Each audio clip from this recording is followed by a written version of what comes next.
อยู่กับลูก2 คนตามลำพังในห้องเช่าเล็กๆห้องสี่เหลี่ยมน้อยๆบ่มีความเป็นส่วนตัวอิหยังมากมายเอาแค่ผ้ามากั้นความเป็นส่วนตัวระหว่างแม่กับลูกหาเลี้ยงลูกในแต่ละวันจนใหญ่ลูกก็เข้าสู่วัยรุ่นแล้วตัวเองก็ไปทำงานใช้ชีวิตตามปกติในแต่ละวันแต่ว่าแม่น่ะก็มีหนุ่มมาจีบอยู่เรื่อยๆแต่ก็บ่เห็นว่าสิมาอยู่กันแบบจริงๆจังๆบางครั้งบางที่แม่เนี่ยก็พาหนุ่มมาบ้านบางครั้งบางที่ลูกบ่อยู่จังซี้เลิกงานมาก็พาหนุ่มมาเที่ยวบ้านแล้วบางครั้งลูกก็มาเจอบางครั้งลูกก็บ่เห็นเพราะลูกไปโรงเรียนอยู่ลูกก็ยังเรียนอยู่แล้วมีวันหนึ่งแม่นี่พาหนุ่มมาบ้านก็คือคิดว่าลูกยังบ่ทันได้กลับจากโรงเรียนเนาะเออก็คือเป็นช่วงเวลาอยู่กัน2 ต่อ 2จังซี้เออก็เลยมีความสัมพันธ์กันในช่วงเวลาที่ลูกจะกลับมาพอดีวันนั้นลูกเลิกเรียนกลับมาก่อนเวลาแล้วปกติถ้าลูกเลิกกลับมาเนี่ยลูกก็จะเข้าทางหลังบ้านก็จะล็อกใส่กุญแจไว้ซึ่งลูกกุญแจน่ะลูกจะเอาไปเพราะว่าบางครั้งบางทีลูกก็เลิกมาก่อนแม่จะเลิกงานทุกวันอยู่แล้วก็จะเข้าทางหลังบ้านนั่นเป็นปกติของลูกซึ่งแม่ก็บ่คิดว่ามันจะเร็วขนาดนี้ลูกก็เลยมาแล้วก็เปิดเข้าหลังบ้านเข้ามาก็มาเห็นภาพที่แม่กับอยู่กับผู้ชายคนอื่นแม่อยู่กับผู้ชายที่แม่คบน่ะเห็นทุกอย่างที่แม่อยู่กับผู้ชายคนนั้นครั้งหนึ่งผ่านไปคือเด็กอะเวลาที่เขาเห็นเหตุการณ์หยังแบบนี้เขาสู่วัยรุ่นเนาะเด็กเข้าสู่วัยรุ่นเห็นเหตุการณ์หยังจั่งซี้มันก็จะเป็นภาพติดตาจำกระตุ้นความรู้สึกก็ว่าได้อะหรือว่าไผสิคิดว่ามันบ่จริงอันนี้ก็ผู้ก็บ่เถียงนะแต่ผู้เห็นว่ามันชัดเจนเมื่อเขาเห็นภาพเห็นเหตุการณ์นั้นๆเขาจะจดจำยิ่งช่วงฮอร์โมนเปลี่ยนแปลงจังซี้ของวัยรุ่นแล้วเวลาก็ผ่านไปเนาะแม่เนี่ยก็บ่รู้หรอกว่าลูกเนี่ยเห็นเพราะว่าพ่ออ่าแม่กับผู้ชายคนเนี้ยจะออกไปข้างนอกลูกก็ออกไปบ่ให้แม่รู้ว่าลูกกลับมาแล้วจังซี้ก็ต่างคนต่างเฉยไปบ่มีไผรู้แล้วพอมีครั้งต่อไปหลายครั้งที่ลูกได้เห็นว่าแม่อยู่กับผู้ชายเอ่อนับบ่ถ้วนเลยคือโดยวัยที่เขาเป็นวัยรุ่นเขาก็สิมีความจดจำแล้วก็คิดอะมันจะเป็นความจำในหัวเนาะคิดเห็นภาพแบบจริงๆจังๆกับเห็นอยู่ในเอ่อในโทรศัพท์เนี่ยมันก็ต่างกันเดะแล้วที่ลูกเนี่ยใจจดใจจ่อลูกเนี่ยใจจดใจจ่อเห็นแต่ภาพที่แม่อยู่กับผู้ชายตลอดไปเรียนก็บ่เป็นอันเรียนบ่มีสมาธิจนบางวันนี่บ่ไปคือแบบว่ามันบ่สามารถที่จะควบคุมอารมณ์ตัวเองได้เออแล้วก็บางครั้งเนี่ยแบบว่ามันแบบว่ามันบ่สามารถที่จะลืมเรื่องราวเหตุการณ์ที่เห็นบ่อยครั้งเนี่ยออกจากหัวได้ระหว่างแม่อยู่กับผู้ชายแล้วทีนี้ลูกเนี่ยก็แบบว่าเก็บตัวอยู่ในห้องบางครั้งบางทีวันเสาร์อาทิตย์จังซี้เพิ่นก็สิเก็บเงียบอยู่ในห้องคือคิดหมกมุ่นแต่เรื่องนี้ล่ะอืมแล้วทีนี้คือในวันนั้นแม่เนี่ยแม่นี่ทะเลาะกับแฟนเรื่องที่อ่าว่าหนุ่มที่คบอยู่เนี่ยไปมีสาวใหม่หมายถึงคล้ายๆว่าคบซ้อนนั่นแหละแล้วทีนี้แม่ก็เสียใจขนาดจักไปดื่มไปเมามาแต่ไสปกติสิบ่กลับดึกเลิกงานก็บ่เกินทุ่มก็ถึงบ้านแต่ว่าในวันนั้นน่ะ3 ทุ่มถึงบ้านลูกก็หลับไปแล้วได้ยินเสียงแม่เคาะประตูเรียกเสียงดังก็รู้แหละว่าเมาเมากลับมาเดินสะเปะสะปะลูกก็เปิดประตูแล้วก็เอาแม่เข้ามานอนนอนก็แบบว่าคือแบบคนเมานะเออบ่ได้สนใจอีหยังกับตัวเองเอาแต่มันสิเป็นไปคือลูกน่ะมันมีความคิดแบบว่าภาพจดจำอยู่ในหัว มีหลายครั้งซะเหลือเกินเวลาที่แม่พาผู้ชายมาบ้านแต่ว่าแม่บ่เคยฮู้ว่าลูกน่ะเห็นว่าตัวเองอะเอ่ออยู่กับผู้ชายในห้องเช่าตัวเองอะแบบใดแหน่ที่ในความภาพจดจำของลูกเนาะมันจดจำมันเก็บไว้ในหัวนี่เอาออกบ่ได้เลยลบบ่ได้บางครั้งบางทีไปเรียนยังบ่มีสมาธิสิเรียนเดะแล้วทีนี้ลูกก็เห็นสภาพเนาะสภาพแม่บ่ได้ระมัดระวังตัวคือแบบว่าสภาพคนแบบว่าเอาตัวเองบ่รอดอะเมาหนักคือในความต้องการของคนเฮาเนาะมันก็เลยเฮ็ดให้เขาเนี่ยขาดสติลูกก็เลยตัดสินใจคือแบบว่าในวันนั้นได้ล่วงเกินแม่ตัวเองก็คือเวลาผ่านไปแม่บ่รู้โตวหยังยามมื้อเช้าเนี่ยแม่ก็ตื่นสายเพราะว่าเมาลุกบ่ขึ้นจังซี้ลูกก็ไปโรงเรียนปกติตอนเช้าเนี่ยคือแบบว่าพอเขาได้ปลดปล่อยพอเขาได้ระบาย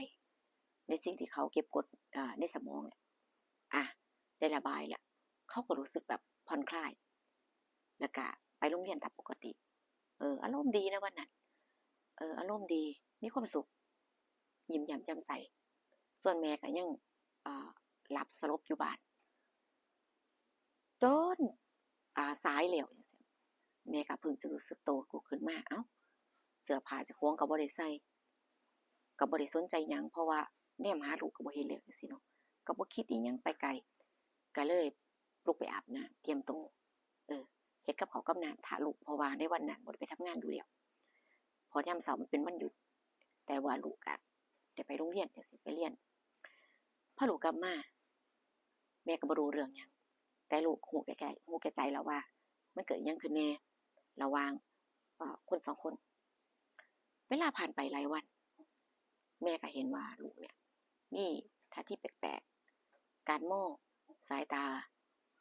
อิหยังต่างๆจังซี้แม่ก็งงๆนะงงๆว่ามันเป็นอิหยังคือมองแปลกๆมองคือจังกับแบบสายตาที่บ่เคยมองมาก่อนจังซี้นะแต่ก็บ่เคยถามก็ปล่อยให้มันผ่านไปแล้วทีนี้อ่าเป็นเรื่องครั้งที่2ครั้งที่2ลูกเนี่ยก็เข้ามาหาในห้องก็สิว่าหาในห้องบ่มันก็บ่ใช่เพราะว่ามันเป็นห้องสี่เหลี่ยมที่กั้นเอาผ้าแค่กั้นเล็กน้อยแค่นั้น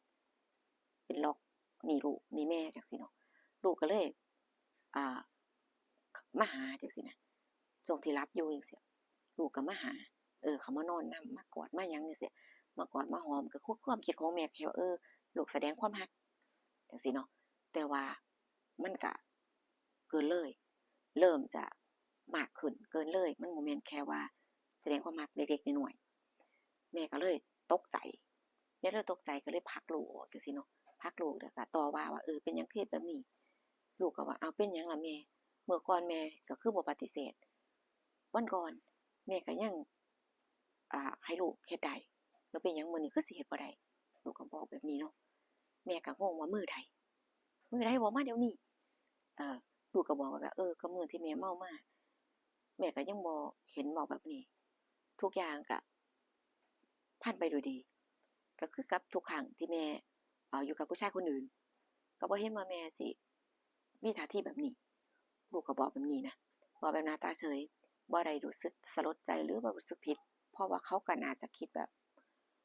อันนี้ความคิดของเขาเนาะ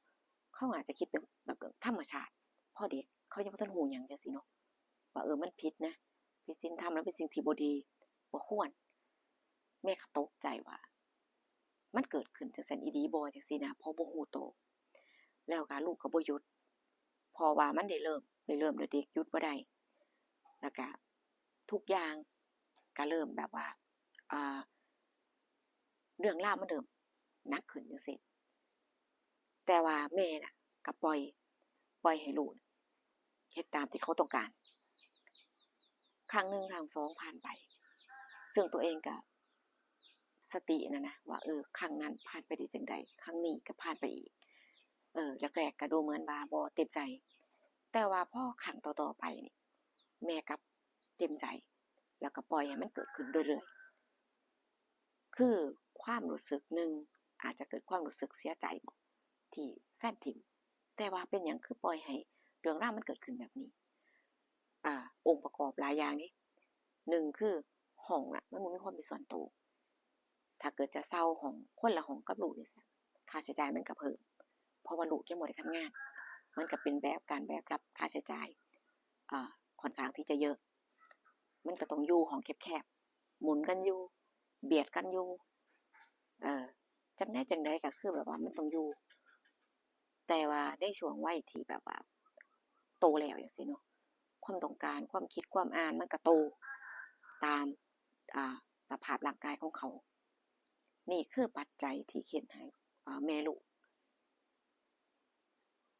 ก้าวผ่านศีลธรรมความถูกต้องเป็นหยังก็บ่รู้ว่าเวลาผู้เฮ็ดคลิปแบบนี้ลงไปเนาะจะมีคนที่แบบว่ามีทั้งคนที่มองแบบลบๆแล้วก็คนที่มองบวกนะ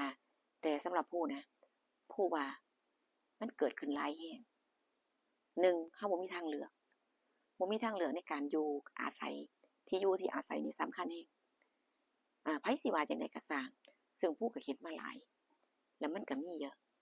ปัจจัยแบบนี้ลูกแม่แม่ลูกพ่อลูก